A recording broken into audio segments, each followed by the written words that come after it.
Hello everyone, welcome to my channel. आज हम पढ़ेंगे हिंदी क्लास 12 के चैप्टर 3 से हिंदी काव्य से संकलित अयोध्या सिंह उपाध्याय हरिऔध द्वारा रचित पवन दूतिका। तो वीडियो को शुरू करने से पहले मेरी आप सबसे रिक्वेस्ट है कि अगर आप मेरे चैनल पर नए हैं तो प्लीज़ मेरे चैनल को सब्सक्राइब कर दें और बेल आइकन को प्रेस करें ताकि आने वाली हर नोटिफिकेशन आप तक सबसे पहले पहुंचे। तो आइए देखते हैं अयोध्या सिंह उपाध्याय हरिऔध द्वारा रचित पवन दूतिका। पहली पंक्ति है, बैठी खिन्ना यक दिवस वे गेह में थी अकेली, आके आंसू दृग युगल में थे धरा को भिगोते।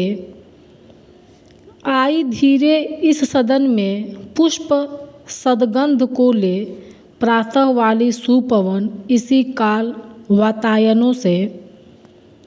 इसकी व्याख्या है, कवि कहता है कि एक दिन जब राधा उदास दुखी मन के साथ घर में अकेली बैठी हुई थी और उनकी दोनों आँखों से आंसू बहकर ज़मीन पर गिर रहे थे, तभी सुबह वाली सुगंधित हवा उस घर में प्रवेश करती है, जिसने राधा का दुख और बढ़ा दिया और अधिक उनका दुख बढ़ा दिया। संतापों को विपुल बढ़ता देख के दुखिता हो, धीरे बोली सदुख उससे श्रीमती राधिका यूं, प्यारी प्रातः पवन इतना क्यों मुझे है सताती, क्या तू भी है कलुषित हुई काल की क्रूरता से। जिससे राधा का दुख और बढ़ा दिया, जिससे राधा पवन से कहती हैं कि हे प्रातःकालीन हवा, तुम मुझे इतना क्यों सता रही हो, क्या तुम भी मेरी तरह समय की क्रूरता से ग्रसित हो। अगली पंक्ति है, मेरे प्यारे नौ जलद से कंज से नेत्र वाले, जाके आए न मधुबन से और न भेजा संदेशा। हवा से अपने दुखों को बताती हुई राधा कहती है कि नए नए बादलों के समान सुंदर और कमल के समान नेत्रों वाले मेरे प्रियतम श्री कृष्ण ब्रज के इस वन अर्थात मधुबन को जब से छोड़ कर गए हैं, फिर यहाँ नहीं आए और न ही उन्होंने मेरे लिए कोई संदेश भेजा। मैं रो रो के प्रिय विरह में बावली हो रही हूँ, जाके मेरी सब दुख कथा श्याम को तू सुना दे। राधिका कहती है कि मैं उनके वियोग में रोते रोते पागल हो रही हूँ, अतः हे पवन तुम मेरे इन दुखों को जाकर उन्हें बता दे। ज्यों ही मेरा पवन तज तू अल्प आगे बढ़ेगी, शोभा वाली सुखद कितनी मंजू कुंजें मिलेंगी। राधा कहती है कि जैसे ही तुम मेरे घर से थोड़ा आगे बढ़ोगी तो तुम्हें अत्यंत मनोहरी और सुख प्रदान करने वाली कुंजें मिलेंगी।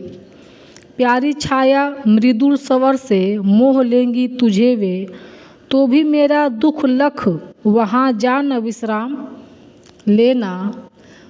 राधिका कहती है कि वहाँ की सुंदर छाया व पक्षियों के कलरव की मधुर ध्वनियाँ तुम्हें अपनी ओर आकर्षित करेंगी, किंतु मेरे दुख को ध्यान में रखकर तुम वहाँ विश्राम मत करना, वहाँ से आगे बढ़ जाना। अगली पंक्ति है,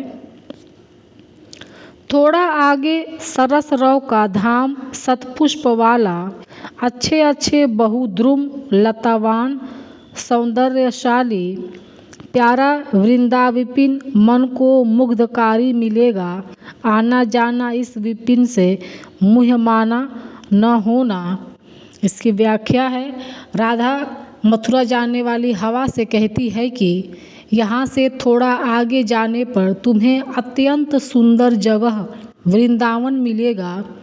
सैकड़ों पुष्पों वाले उस धाम में पक्षियों की मधुर ध्वनियाँ, तरह तरह के सुंदर वृक्ष और लताएं तुम्हें अपनी ओर आकर्षित करेंगी। किंतु आने जाने के क्रम में तुम उस वन से मोहित मत होना। जाते जाते अगर पथ में क्लांत कोई दिखावे तो जाके सन्निकट उसकी क्लांतियों को मिटाना। आगे राधा कहती हैं कि अगर रास्ते में तुम्हें कोई थका हारा व्यक्ति मिल जाए तो तुम उसके पास चली जाना। फिर धीरे धीरे उसके शरीर को स्पर्श करके उसकी थकावट को मिटा देना।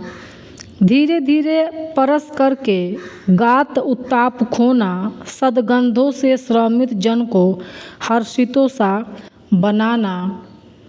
तुम उसके पास चली जाना और धीरे धीरे उसके शरीर को स्पर्श करके उसकी थकावट को मिटा देना। साथ ही उसके चारों ओर अपनी सुगंध बिखेर कर उस थके व्यक्ति को प्रसन्न कर देना।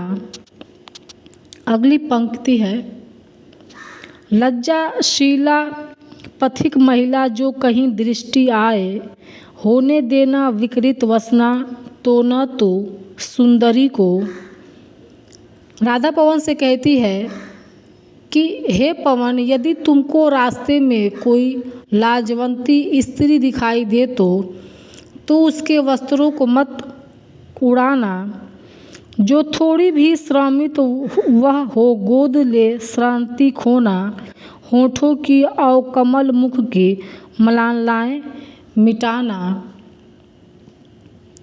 यदि वह थोड़ी भी थकी हुई लगे तो उसे अपने गोद में लेकर उसकी थकान मिटा देना।